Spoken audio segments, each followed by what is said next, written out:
Hi folks, today I'm bringing you a panel from a Sony model HCD Score NE5. It is a compact hi-fi and uses a panel with independent clock capability. It is been mentioned before in the other videos on the channel that the presence of a 32.768 kHz crystal almost always help us to identify the presence of the function for a complete clock. We will discuss what we need to apply to bring the panel to life, which in this case require more careful attention, but can still be useful for similar panels. Yes, I like the example of the shunt to be applied to the cable at the monitoring input of the CD player drawer. Otherwise, it will not work. We will also dedicate some time to understand how to avoid the shadows that result from powering the filament with DC current, which are prominent on this panel. The panel uses a microcontroller reference LC876980B, which at present does not allow us to access the code residing in the microcontroller. However, we will still have possible to use the panel with its main functions, of which the real-time clock stands out, which alone justify the time spending bringing the panel to life, even though it only allows adjustment using an infrared command. In this case, since the original command has not available, a compatible one had to be used, but fortunately they are easily found for sale online or in the physical stores. As mentioned, we must pay special attention to the information that needs to be present on the pin 9 and 10 of the CNB 302 connector in order to simulate the minimum conditions to bring the panel to life.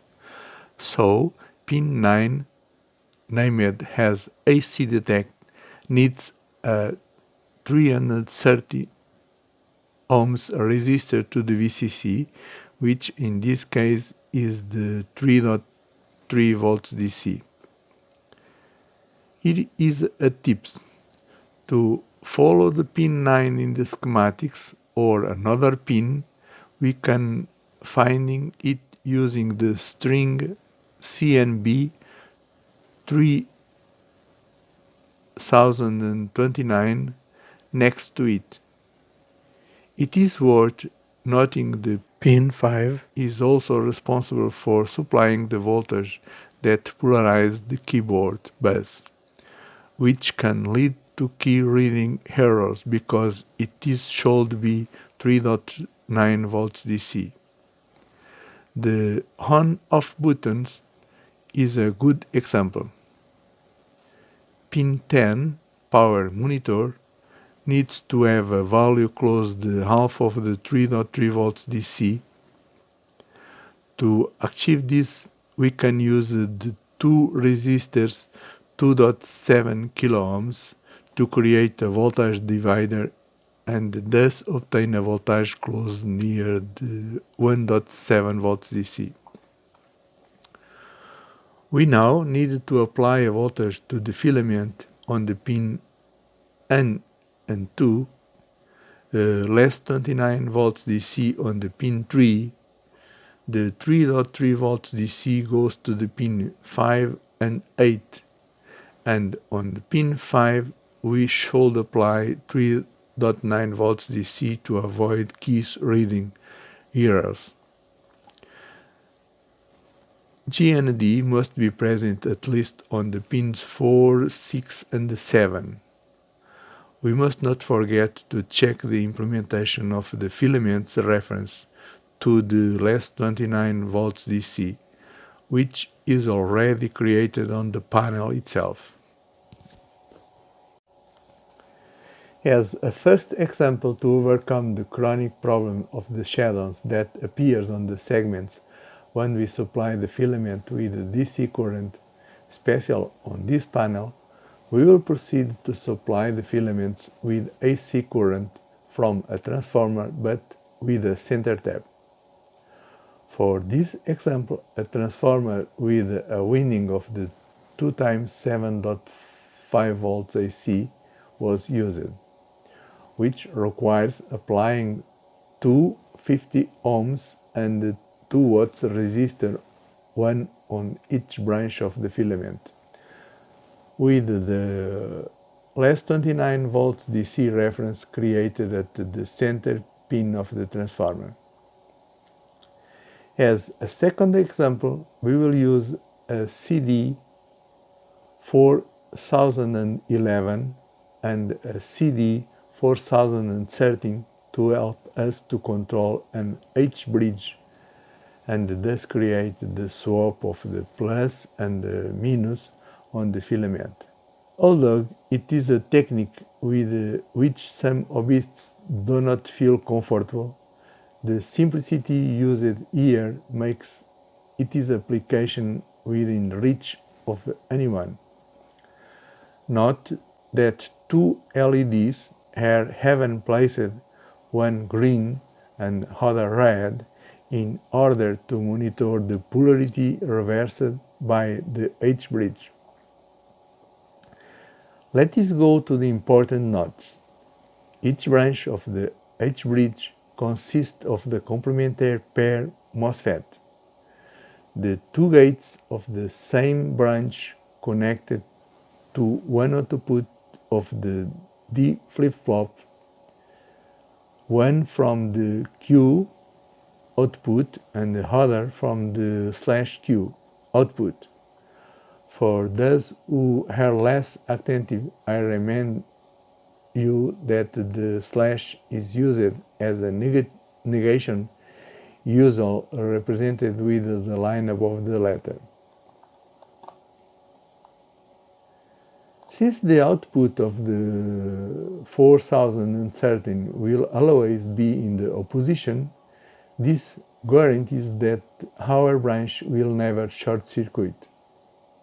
Although the transistor used belongs to another project and are therefore a bit overkill here, we can use any MOSFET that guarantees us about 800 mA.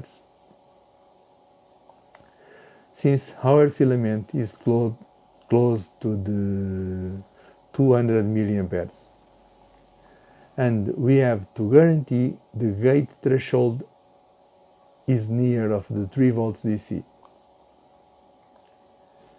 The H-bridge can only be used for circuits that use a maximum of the CMOS voltage in the circuit, in this case close to the 15 volts DC.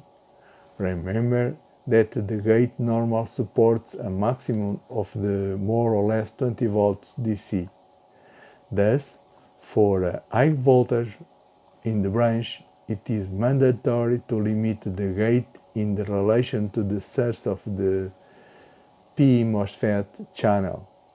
In this example, we were using plus 5 volts DC for the branch because our filament should be around 3 volts AC. If anyone needs a higher voltage for any other application other than the filaments, leave the request in the comments. I remind you that the formula for obtaining the frequency of our oscillator can be done with 1 divided by 2.2 by R by C, where the 2.2 is due to the use of the two nonces in the creation of the oscillator. It is a good practice to use an RL for protection of the potentiometer branch, keeping our variation with the windows of the 1 100 kiloohms and the 200 kiloohms. Two capacities are tested for the capacitor, and we have captured the frequency obtained. After implementing the above, we will be able to use the panel in the standby or on mode. We can select the three audio sources, tape, CD, and the tuner.